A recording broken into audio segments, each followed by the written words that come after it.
नमस्कार, जोहार। चलिए जानते हैं झारखंड की ताजा खबरों को, लेकिन उससे पहले अगर आपने अभी तक इस चैनल को सब्सक्राइब नहीं किया तो सब्सक्राइब कर लें, जिससे कि आपको झारखंड की ताजा खबर रोजाना मिलती रहे। पहली बड़ी खबर, झारखंड में बढ़ रही है वन भूमि पर अंधाधुंध कटाई से घटा घने जंगलों का घनत्व। India state of forest report Jharkhand को राहत और चिंता दोनों दे रही है। राहत की बात यह है कि राज्य में वन भूमि बढ़ रही है, पर चिंता की बात यह है कि झारखंड में वनों का घनत्व कम हो रहा। खाली जमीन पर धीमे रफ्तार से पौधारोपण तो हो रहा, लेकिन वन क्षेत्रों के भीतरी भाग में पेड़ों की चुपचाप अंधाधुंध कटाई की जा रही है। ऐसे में वन भूमि क्षेत्रों में घने जंगल कम होते जा रहे हैं और कई वन क्षेत्रों में प्राकृतिक रूप से पौधे का जन्म लेना भी बंद हो चुका है और यह स्थिति वन विभाग के लिए बड़ी चुनौती बन गई है। बड़ी खबर, झारखंड मुक्ति मोर्चा का दामन छोड़कर कमल किए हुए बलदेव भुइयां।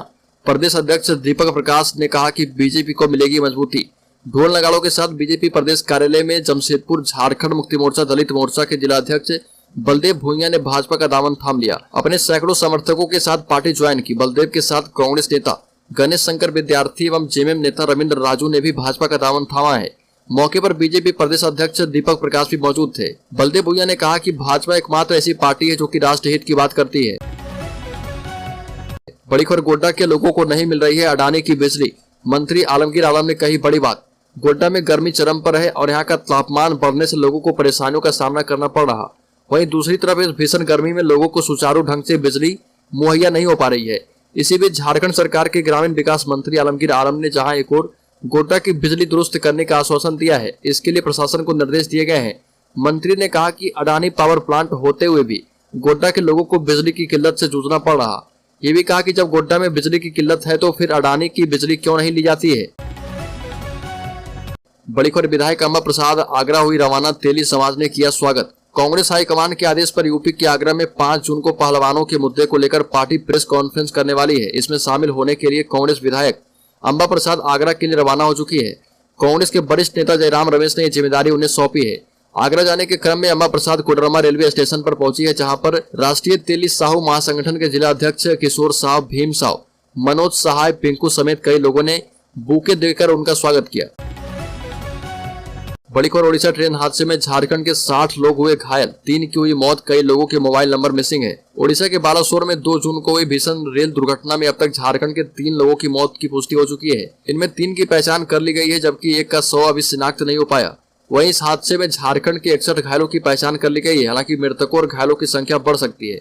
मुख्यमंत्री हेमंत सोरेन के निर्देश पर श्रम सचिव राजेश शर्मा के नेतृत्व में अधिकारियों और चिकित्सकों की टीम ने बालासोर में घटनास्थल का जायजा लिया। बड़ी खबर, पारा शिक्षकों ने मंत्रियों को सीएम आवास घेराव के लिए किया आमंत्रित। राज्य के पारा शिक्षक 17 जून को मुख्यमंत्री हेमंत सोरेन के आवास का घेराव करेंगे। इसको लेकर एकीकृत सहायक अध्यापक संघर्ष मोर्चा के आह्वान पर शिक्षकों ने अपनी मांगों के समर्थन में सभी मंत्रियों को अपना मांग पत्र सौंप दिया है। साथ ही मुख्यमंत्री आवास घेराव के लिए आमंत्रित किया है। मंत्रियों को मांग पत्र सौंपकर एकीकृत सहायक अध्यापक संघर्ष मोर्चा ने 17 जून को होने वाले मुख्यमंत्री आवास घेराव के कार्यक्रम में आने का आग्रह किया। मांग में राज्य के सहायक अध्यापकों का वेतनमान, एपीएफ और अनुकंपा का लाभ दिया जाए। आकलन परीक्षा का आयोजन जल्द हो। अप्रशिक्षित को प्रशिक्षण करने का एक मौका दिया जाए। 4% मानदेय बढ़ोतरी जनवरी 2023 से सभी सहायक अध्यापकों को अविलंब दिया जाए। बड़ी खबर, झारखंड के पूर्व मुख्यमंत्री रघुवर दास ने कहा कि देश में कांग्रेस सबसे बड़ी सांप्रदायिक पार्टी है। झारखंड के पूर्व मुख्यमंत्री रघुवर दास और केंद्रीय वित्त राज्य मंत्री पंकज चौधरी ने महासंपर्क अभियान के तहत महाराजगंज में प्रेस कॉन्फ्रेंस की। प्रधानमंत्री मोदी के नेतृत्व में केंद्र की सरकार के 9 वर्ष पूरे होने के उपलक्ष्य में अभियान चलाया जा रहा। इसके तहत झारखंड के पूर्व मुख्यमंत्री रघुवर दास एवं केंद्रीय वित्त राज्य मंत्री पंकज चौधरी एवं राज्यसभा सांसद कृष्णपाल पवार ने जिला पंचायत सभागार में एक प्रेस विज्ञप्ति जारी की, जिसमें केंद्र सरकार के बीते 9 वर्ष की उपलब्धियों को गिनाया गया। सरकार के सेवा, सुशासन और गरीब कल्याण योजनाओं के बल पर आने वाले लोकसभा चुनाव में 400 से अधिक सीटों पर जीत दर्ज करने का दावा किया गया है। बड़ी खबर, झारखंडी खतियानी मोर्चा 2024 में लड़ेगी चुनाव।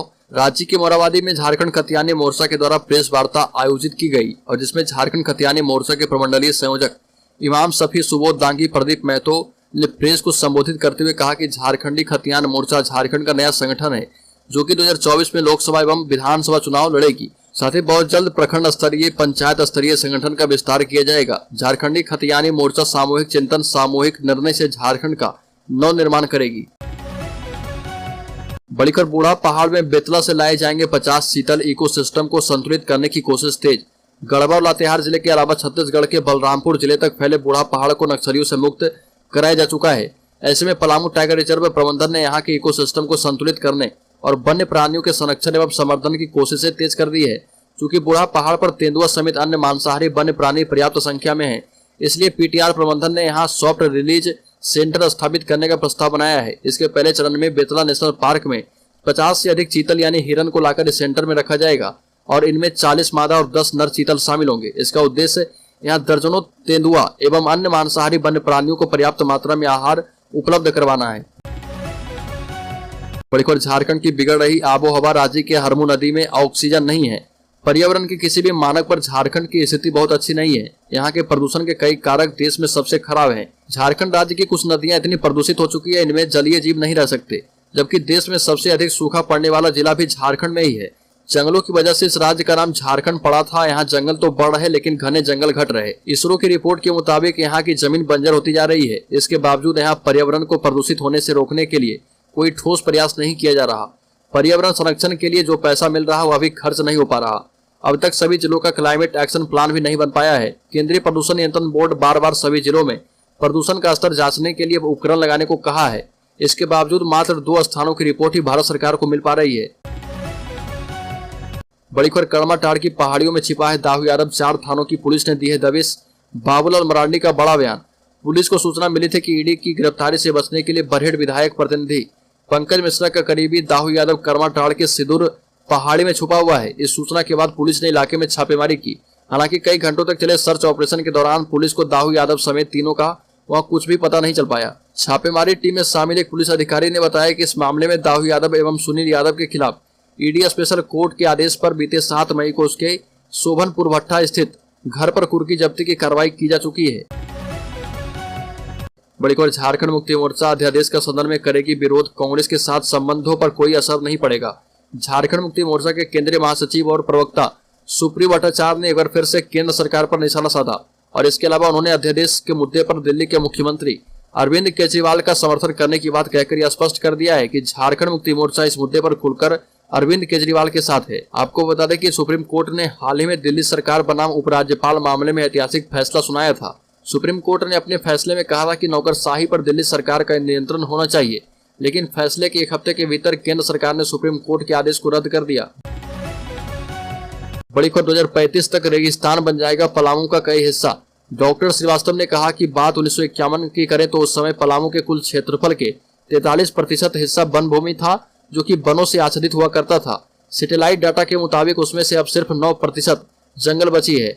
पर्यावरणविदों ने कहा कि पलामू के घने वन अब बिरल वन में और बिरल वन झाड़ीनुमा वन में तब्दील हो गए हैं। इसमें पहाड़ियां नंगी हो गई है। नंगे चट्टान छाया न मिल पाने के कारण तेजी से गर्म हो जा रही है और सूरज ढलने के बाद तेजी से ठंड भी हो रही है। इसलिए गर्मी के समय दिन एवं रात के तापमान में 18 से 20 डिग्री सेल्सियस फर्क होने लगा है और इससे छोटे छोटे बवंडर एवं तूफान आ रहे। यह खतरे की घंटी ऐसा होना यह संकेत देती है कि पलामू की धरती रेगिस्तान बनने की ओर अग्रसर है। बड़ी खबर, झारखंड में लोकसभा चुनाव की सरगर्मी तेज, राष्ट्रीय क्षेत्रीय पार्टियों में 14 सीटों पर रस्साकसी। झारखंड में लोकसभा चुनाव की सरगर्मियां तेज है। बीजेपी, झारखंड मुक्ति मोर्चा, कांग्रेस, आजसू, जेडीयू और आरजेडी जैसी राष्ट्रीय और क्षेत्रीय पार्टियां लोकसभा चुनाव 2024 को लेकर रेस हो गई है।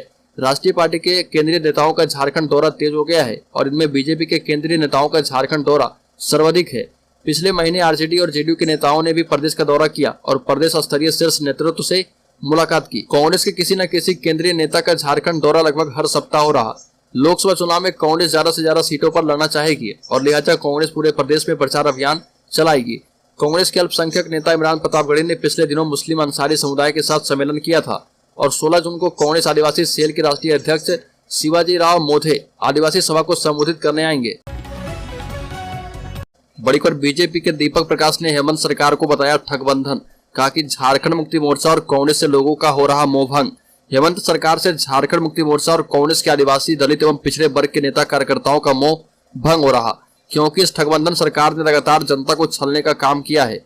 यह बात प्रदेश अध्यक्ष सह सांसद दीपक प्रकाश ने कही। इस मौके पर झारखंड मुक्ति मोर्चा और कांग्रेस के कार्यकर्ताओं ने प्रदेश अध्यक्ष के समक्ष झारखंड मुक्ति मोर्चा दलित मोर्चा पूर्वी सिंहभूम के जिलाध्यक्ष बलदेव भूंइया के नेतृत्व में भाजपा की सदस्यता ग्रहण की।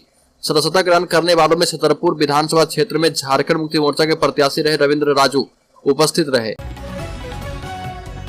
बड़ी खबर, जैक बोर्ड 11वीं का रिजल्ट जल्द करेगा जारी। झारखंड एकेडमिक काउंसिल 11वीं का रिजल्ट जल्दी जारी किया जाएगा। रिजल्ट जारी होने के बाद छात्र जैक के इस आधिकारिक वेबसाइट www.jackresult.com पर रिजल्ट देख पाएंगे। जैक जल्द ही झारखंड 11वीं कक्षा के रिजल्ट 2023 के लिए रिलीज की तारीख और समय की पुष्टि करने जा रही है। जिन छात्रों ने इस साल अपनी जैक कक्षा 11वीं की परीक्षा दी है वो अब जैक 11वीं के रिजल्ट का इंतजार कर रहे हैं, जिसकी उम्मीद की जा रही है। बताया जा रहा है कि 10 जून तक रिजल्ट जारी कर दिया जाएगा, लेकिन एग्जाम डिपार्टमेंट के द्वारा अभी तक रिजल्ट जारी करने के लिए ऑफिशियल तिथि को जारी नहीं किया गया है। बड़ी खबर, बिहार की तर्ज पर झारखंड में भी खत्म होगा जमीन खरीद बिक्री से जुड़ा ये कानून, नहीं हुई मूल उद्देश्य की पूर्ति। राजस्व परिषद सदस्य अमरेंद्र प्रताप सिंह ने जमीन की खरीद बिक्री के दौरान पड़ोसी को प्राथमिकता देने वाले कानूनी प्रावधानों को समाप्त करने की अनुशंसा की है और राजस्व परिषद ने समीक्षा के दौरान इस कानूनी प्रावधान के दुरुपयोग की घटनाओं को देखते हुए यह अनुशंसा की। बिहार ने भी कानून के दुरुपयोग के मद्देनजर इस प्रावधान को समाप्त कर दिया है। भूमि सुधार अधिनियम की धारा 16(3) में खरीद बिक्री में पड़ोसी को प्राथमिकता देने का प्रावधान है। ये समीक्षा में यह पाया गया है कि राज्य में अधिनियम में अधिकतम सीमा निर्धारण के लिए दायर मुकदमों के मुकाबले जमीन की खरीद बिक्री में प्राथमिकता देने की मांग को लेकर अधिक मुकदमे दायर किए जा रहे। 2019 में भूमि सुधार अधिनियम के प्रावधानों के तहत सीमा निर्धारण के मामले में 19 मुकदमे दायर हुए हैं। बड़ी खबर, सुप्रियो भट्टाचार्य ने कहा कि 2024 के चुनावी मिशन में जुट जाएं झारखंड मुक्ति मोर्चा पदाधिकारी एवं कार्यकर्ता। झारखंड मुक्ति मोर्चा के महासचिव सह प्रवक्ता के सुप्रियो भट्टाचार्य नेतरहाट से रांची जाने के क्रम में लोहरदगा परिसदन पहुंचे थे। केंद्रीय प्रवक्ता सुप्रियो भट्टाचार्य ने कार्यकर्ताओं से 2024 के चुनावी मिशन में जुट जाने की अपील की है। संगठन के साथ समीक्षा भी की है। इस दौरान जिला समितियों को निर्देश दिया गया है कि मुख्यमंत्री के द्वारा चलाए जा रहे मिशन को जल्द से जल्द जनता के सामने पहुंचाएं और चलाई जा रही योजनाओं को जन जन तक पहुंचाएं, कार्यकर्ताओं के माध्यम से पहुंचाने की बात कही। बड़ी खबर, बन्ना गुप्ता ने सरयू राय को भेजा नोटिस, 15 दिनों में माफी नहीं मांगी तो 10 करोड़ की मानहानि का केस किया जाएगा। स्वास्थ्य मंत्री बन्ना गुप्ता ने विधायक सरयू राय के खिलाफ चाईबासा के MP MLA कोर्ट में 10-10 करोड़ रुपए की मानहानि के 2 केस दर्ज किए हैं। अब बन्ना गुप्ता मानहानि का तीसरा केस करने की तैयारी में है। बन्ना गुप्ता ने सरयू राय के खिलाफ पहली बार कोरोना प्रोत्साहन राशि लेने के मामले में अधिवक्ता के जरिए नोटिस भेजा था। इसका जवाब नहीं देने पर मंत्री बन्ना गुप्ता ने सरयू राय पर चाईबासा के MP MLA कोर्ट में मानहानि का मुकदमा दर्ज कराया था। मामला कोर्ट में प्रक्रियाधीन है। बड़ी खबर, रांची लव जिहाद मामले में तनवीर की तलाश में पुलिस ले रही तकनीकी सेल की मदद। गोंदा पुलिस ने पीड़िता को नोटिस भेज रांची आने को कहा है। वहीं दूसरी ओर गोंदा थाने की पुलिस ने मुंबई में रह रही पीड़िता मॉडल को रांची आने को लेकर नोटिस भेजा है। पुलिस का कहना है कि मामला रांची में दर्ज है, ऐसे में पीड़िता मॉडल की मेडिकल जाँच भी रांची में ही की जाएगी, इसलिए उसे नोटिस भेजकर रांची आने को कहा गया है।